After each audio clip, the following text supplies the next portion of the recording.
So, one of the questions is how to heal from a divorce that they didn't want, right? Yes, again, that's why we have to go back to and really remember that. Like right now, I'm working with this client. He's a medical doctor, and his life was like boom, boom, boom, boom, everything, everything, Mm-hmm. everything, beautiful house, kids, marriage, the whole thing. His life has always been successful, and all of a sudden, you realize his wife is having an affair with a piano teacher, Right. and it was like, ah. And I know the only reason why he's coaching with me right now is because he's had to heal this experience because for him it came out of the blue. But truly, it's impossible that someone is going to cheat on you or divorce you without you knowing, unless you were not connected in your heart. I'm writing my fourth book right now. It's called Love is Safe. If it's not safe, it's not love. Why? Because think of the person you love the most in your life. Take a moment, think of the person you love the most in your life. Mm-hmm. Is that person safe in your love? Mm. Can they trust your love? And so that's what love is really all about. So if it's not safe, it's not love. What is it then? It's need. Mm. When we have an emptiness within ourselves and we need someone on the outside to fulfill that emptiness, then it's extremely difficult to really see that person because we put on rose colored glasses. We see them like this, and we're not able to see the reality that they have those two things. Just Mm-hmm. like us, we have good and bad. The person we are with, if we truly love someone, we are able to see both sides. If you only see this, you're not loving that person. You're not embracing that person. So, how do you recover from someone a divorce you didn't want? First, yeah, we all of us, we can never be victim. Mm. As long as we're a victim, we are stuck. We are stoppable. Right. So we have to take 100% responsibility for our part of the equation. So what is it that I was not doing or seeing or communicating? Because this is super important. Many things are important, but the aim of a relationship is not to make us happy or miserable, which is often what happens in relationships. Right. The aim of a relationship is to teach us how to love. Because when you love, you feel happy. So learning for you, you lost your fiance. That was super painful. I am certain. But through this, you really got to learn at a deep level the meaning of what it means to love. Mm-hmm. And to be able to let it go, you can, because the two things that makes us grieve for a long time is fear and guilt.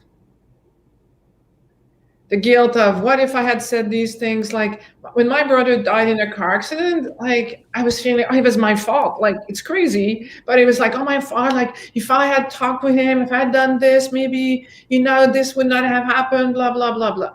That was making me feel guilty. When I did my inner work and I opened my heart to him and I connected with him, the guilt went away, my grieving went down.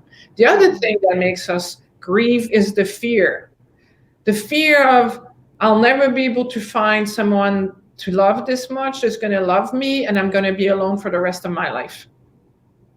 So fear and guilt would make us grieve longer. For sure, we have to go through the experience, but then you get to a point where actually it's holding you back.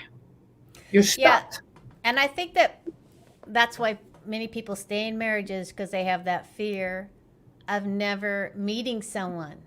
And for them, it's like they know the misery they're in.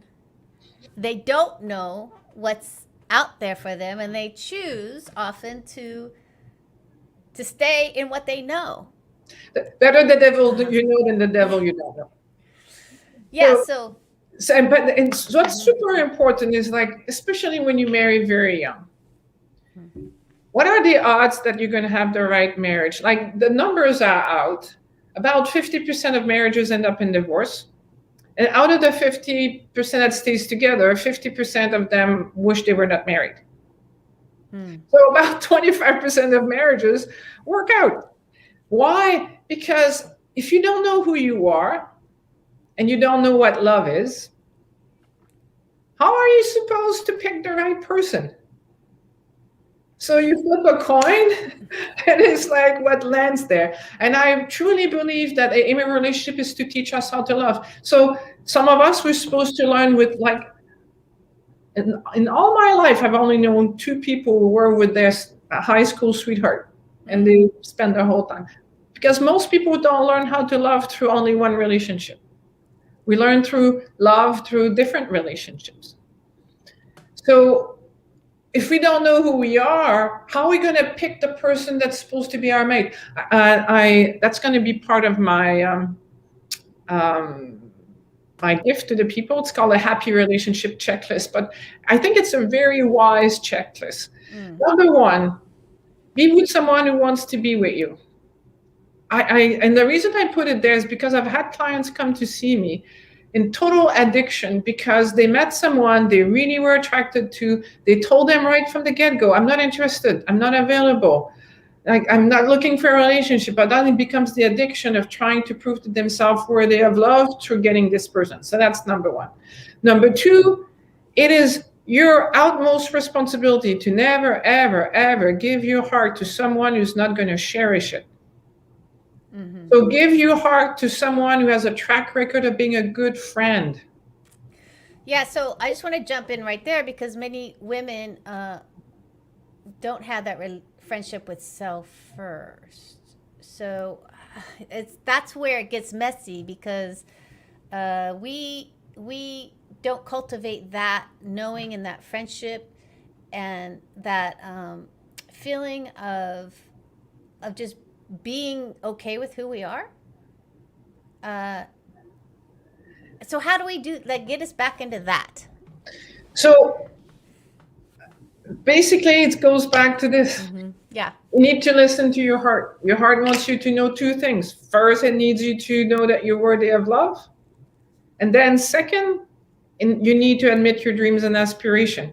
And one of the things I see often, if you don't feel worthy of love, or because you've been hurt before in the past, someone you love died, or you end up in a divorce, or when you were 17 years old, the guy you thought you were going to marry breaks up with you, cheats on you with another girl, then you shut down your heart and you go, okay, I'm never going to let myself be hurt like this again. So and a lot of women do that. A lot of people do that. They shut right down. They shut right down, and then they feel like, why is it I can never find the person that I want? Why? Because relatively speaking, your conscious mind that wants a relationship is the size of a football. And your subconscious mind in charge of your survival, the football field. So when you survive, your subconscious mind has associated more pain than pleasure, more danger than safety to what you want. Consciously, it won't let you have it. It's either always going to be the wrong timing, the wrong person, they're not emotionally present. It's never going to be working. There are three clues you have a subconscious belief working against you. Number one, you know what needs to be done, but you're not doing it. Number two, you're doing what needs to be done, but it feels like drudgery. Number three, you do everything right, but you keep getting the opposite results to what you want. So if you have one of those three things in action, you're sabotaging yourself. So yeah. When we move forward, there's two parts. First, you need to have the conscious understanding of what love is. And two, you need to figure out what are the subconscious blocks that I have that are blocking me. So it's both the conscious and the subconscious you need to work. That's why I created my course called the Soul Worthy Love Program, because I help people know what it takes to have a consciously loving relationship. I ask this of people, and that it shocks them because they say to me, I don't think I'll ever be able to find love again. I said, okay, if I told you right now that you'll never, ever have a job ever again, you won't be able to find work. Do you believe that? No, that's not true. I say, so what's the difference between believing that you're going to have a job or work that you love and a relationship? And I believe it's because relationships are so emotional. And I would say if I'm doing the work, and I've done this with thousands of people, one-on-one, so I know what I'm talking about. about 80%, 75 to 80% of all our romantic life is connected to our mother. Why? Because mom, unless it was the father that stayed home and took care of you, whoever, if it's your grandmother, whatever relationship you had that was connected to intimacy, love, connection, all those patterns that we haven't finished there, they're going to end up ruling us. So there's a huge part of what we have learned from our connection with mom that ends up showing in our romantic life. So we need to be aware of these patterns. So we need to know first what love is. Love is safe. If it's not safe, it's not love. And the same reason, how are you going to find a great job? Well, you're going to believe in yourself. You're going to put up a good resume. You're going to be clear on what it is you want in your job. And then you're going to go for it. And you're going to ask maybe your friends to help you make that happen. So it's the same thing with a relationship. But because the emotions are so connected to mom and all our foundation of who we are, we instead of being conscious, we become emotional. Remember, we can live through our mind, our gut, which is our emotions, or our heart. So when we are in the gut, it's emotional, and it makes us do crazy things. Right. So I know I think when we realize that we learn how how to be women from our moms, it could be a clue what we need to really examine and work on in our life. And many of us, that's an opportunity. When I learned that, I was like, oh yeah, women really are raised by we learn how to be women through women. But at the same time, I can tell you, I work with men, and their relationship with their mother is the same thing. Whether you're a man or a woman, our romantic life is impacted by mom, our career and finance by dad, and how big we can be in the world by our siblings. Yeah.